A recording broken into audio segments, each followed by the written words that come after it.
Subhash sir, ತಾವು ನೋಡ್ದಂಗೆ ರಾಜ್ಯ ಕಾಂಗ್ರೆಸ್ ಪಾಳೆಯದ ಅಟ್ ಪ್ರೆಸೆಂಟ್ ಸಿಚುಯೇಷನ್ ನೋಡಿದಾಗ ಏನು ಅನಿಸ್ತಾ ಇದೆ?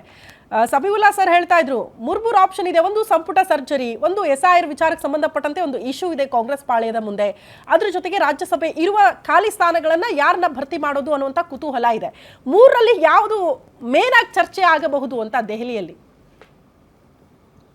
ಶ್ರುತಿ, ಇವತ್ತಿನ ದೆಹಲಿ ಸಭೆಯ ಬಹಳ ಸಿಗ್ನಿಫಿಕೆನ್ಸು ಮತ್ತು ಸುದ್ದಿ ಏನು ಅಂತಂದ್ರೆ ಬಹಳ ದೊಡ್ಡ ಸುದ್ದಿ. ಕೊನೆಗೂ ರಾಹುಲ್ ಗಾಂಧಿ ಈ ಎಲ್ಲ ವಿಚಾರಗಳ ಬಗ್ಗೆ ಮಾತಾಡಲಿಕ್ಕೆ ಮನಸ್ಸು ಮಾಡಿದ್ದಾರೆ ಅನ್ನೋದೇ ದೊಡ್ಡ ಸುದ್ದಿ.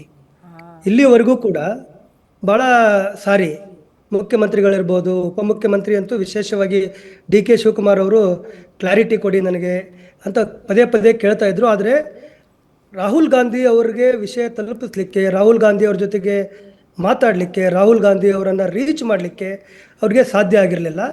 ಅದರ ಅರ್ಥ ಏನು ಅಂತಂದರೆ ರಾಹುಲ್ ಗಾಂಧಿ ಅಷ್ಟೊಂದು ಬ್ಯುಸಿ ಇದ್ರಂತಲ್ಲ, ಈ ವಿಷಯದೊಳಗಡೆ ಏನು ತೀರ್ಮಾನ ಮಾಡಬೇಕು ಅನ್ನೋದು ಅವ್ರಿಗಿನ್ನೂ ಡಿಸೈಡ್ ಮಾಡಿರಲಿಲ್ಲ.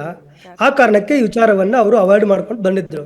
ಈಗ ಅವರು ಇಬ್ಬರನ್ನೂ ಕೂಡ ಕರೆದು ಮಾತಾಡಬೇಕು ಅಂತ ಡಿಸೈಡ್ ಮಾಡಿದಾರಲ್ಲ, ಇದೇ ಇವತ್ತಿನ ಬಹಳ ದೊಡ್ಡ ಸುದ್ದಿ. ಇವತ್ತಿನ ಮೀಟಿಂಗಿನ ಸಿಗ್ನಿಫಿಕೆನ್ಸು ಅದು ಒಂದು ಬಹಳ ಇಂಪಾರ್ಟೆಂಟ್ ಆದಂಥ ವಿಚಾರ. ಇನ್ನು ಸಮೀವುಲ್ಲಾ ಅವ್ರು ಹೇಳಿದಾಗೆ ಅಜೆಂಡಾದೊಳಗಡೆ ನಾಯಕತ್ವ ಬದಲಾವಣೆ ಅನ್ನೋದಿಲ್ಲ. ಅಜೆಂಡಾದೊಳಗಡೆ ಇರೋ ವಿಚಾರಗಳು ಬೇರೆ, ಅಜೆಂಡಾದ ಏನು ಅಂತ ನನಗೆ ಗೊತ್ತಿಲ್ಲ ಅಂತ ಮುಖ್ಯಮಂತ್ರಿಗಳು ಹೇಳಿದ್ದಾರೆ. ನನಗೆ ಕರೆದಿದ್ದಾರೆ, ನಾನು ಹೋಗ್ತಾ ಇದ್ದೀನಿ, ಅಜೆಂಡಾದೊಳಗಡೆ ಏನು ಅಂತ ಇದೆ ಅಂತ ನನಗೆ ಗೊತ್ತಿಲ್ಲ ಅಂತ ಹೇಳಿದ್ದಾರೆ ಮುಖ್ಯಮಂತ್ರಿಗಳು. ಅದರ ಅರ್ಥ ಏನು ಅಂತಂದರೆ ಈ ನಾಯಕತ್ವ ಬದಲಾವಣೆ ಇದನ್ನು ಅಫಿಷಿಯಲ್ ಅಜೆಂಡಾದೊಳಗಂತೂ ಯಾರೂ ಇಡಲ್ಲ. ಆದರೆ ಟಾಪ್ ಅಜೆಂಡಾದೊಳಗಡೆ ಎಲ್ಲರಿಗೂ ಕೂಡ ಇರುವುದು ಅದೇ ವಿಚಾರಗಳು. ಅದನ್ನು ಬಿಟ್ಟು ಉಳಿದಂಥ ವಿಚಾರಗಳು, ಸಂಪುಟ ಪುನಾರಚನೆ ವಿಚಾರ ಇರ್ಬೋದು, ಈ ರಾಜ್ಯಸಭೆ ಮತ್ತು ವಿಧಾನ ಪರಿಷತ್ತಿನ ಚುನಾವಣೆಗೆ ಅಭ್ಯರ್ಥಿಗಳನ್ನು ಆಯ್ಕೆ ಮಾಡುವಂಥ ವಿಚಾರ, ಅದನ್ನಂತೂ ಮಾಡಲೇಬೇಕು, ಪ್ರಯಾರಿಟಿ ಮೇಲೆ ಮಾಡಬೇಕು. ಯಾಕಂತಂದರೆ ಈಗ ಆಲ್ರೆಡಿ ಕ್ಯಾಲೆಂಡರ್ ಆಫ್ ಇವೆಂಟ್ಸ್ ಘೋಷಣೆ ಆಗಿದೆ. ರಾಜ್ಯಸಭೆಗೆ ಅಭ್ಯರ್ಥಿಗಳನ್ನು ಮಾಡಬೇಕು, ಅದನ್ನು ಮಾಡ್ತಾರೆ. ಅದು ಭಾಳ ದೊಡ್ಡ ವಿವಾದದ ವಿಷಯ ಅಂತ ನನಗೆ ಅನಿಸಲ್ಲ. ಸಂಪುಟ ಪುನರ್ರಚನೆ ಕಂಪೇರ್ ಟು ಈ ಅಭ್ಯರ್ಥಿಗಳ ಆಯ್ಕೆಗೆ ಹೋಲಿಸಿದರೆ ಸಂಪುಟ ಪುನರ್ರಚನೆ ಸ್ವಲ್ಪ ವಿವಾದಾಸ್ಪದವಾದಂಥ ವಿಚಾರ. ಅದಕ್ಕಿಂತನೂ ಭಾಳ ದೊಡ್ಡ ವಿವಾದಾಸ್ಪದ ವಿಚಾರ ಅಂತಂದರೆ ನಾಯಕತ್ವ ಬದಲಾವಣೆ. ಈ ನಾಯಕತ್ವ ಬದಲಾವಣೆ ಬಗ್ಗೆ ಇವತ್ತು ಏನಾದರೂ ರಾಹುಲ್ ಗಾಂಧಿ ಮಾತುಕತೆಯನ್ನು ಆರಂಭ ಮಾಡಿದರೆ, ಈ ಇಬ್ಬರು ನಾಯಕರಂತೂ ಇನ್ಸಿಸ್ಟ್ ಮಾಡೇ ಮಾಡ್ತಾರೆ. ಯಾಕಂತಂದರೆ 2.5 ವರ್ಷ ನಂತರ DK ಶಿವಕುಮಾರ್ ಅವರಿಗೆ ಮುಖ್ಯಮಂತ್ರಿ ಸ್ಥಾನವನ್ನು ಬಿಟ್ಟು ಕೊಡಬೇಕು ಅನ್ನುವ ಒಂದು ಅನೌಪಚಾರಿಕವಾದಂಥ ಒಪ್ಪಂದ ಆಗಿದೆ ಅಂತ ಎಲ್ಲರೂ ಕೂಡ ಹೇಳ್ತಿದ್ರು. ಯಾರೂ ಕೂಡ ಅದನ್ನು ಅಧಿಕೃತವಾಗಿ ಹೇಳಲಿಲ್ಲ.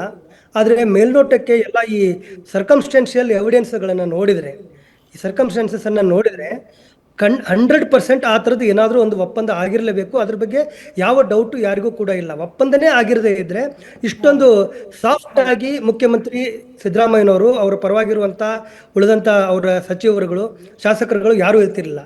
ಅವರೆಲ್ಲರೂ ಸಾಫ್ಟಾಗಿ ಇದನ್ನು ಅಡ್ರೆಸ್ ಮಾಡ್ತಾ ಇದ್ದಾರೆ ಅಥವಾ ಇದಕ್ಕೆ ಉತ್ತರ ಕೊಡ್ತಾ ಇದ್ದಾರೆ. ಅದರ ಅರ್ಥ ಏನು ಅಂತಂದರೆ ಇನ್ನೂ ಒಂದು ಒಪ್ಪಂದ ಆಗಿದೆ. 2.5 ವರ್ಷ ಮುಗಿದು ಹೋಯಿತು, 3 ವರ್ಷ ಆಯಿತು. 3 ವರ್ಷ ಆದಮೇಲೆ ಇನ್ನೂ ಕೂಡ ಮಾತಾಡಲಿಕ್ಕೆ ರೆಡಿ ಇರಲಿಲ್ಲ ರಾಹುಲ್ ಗಾಂಧಿ.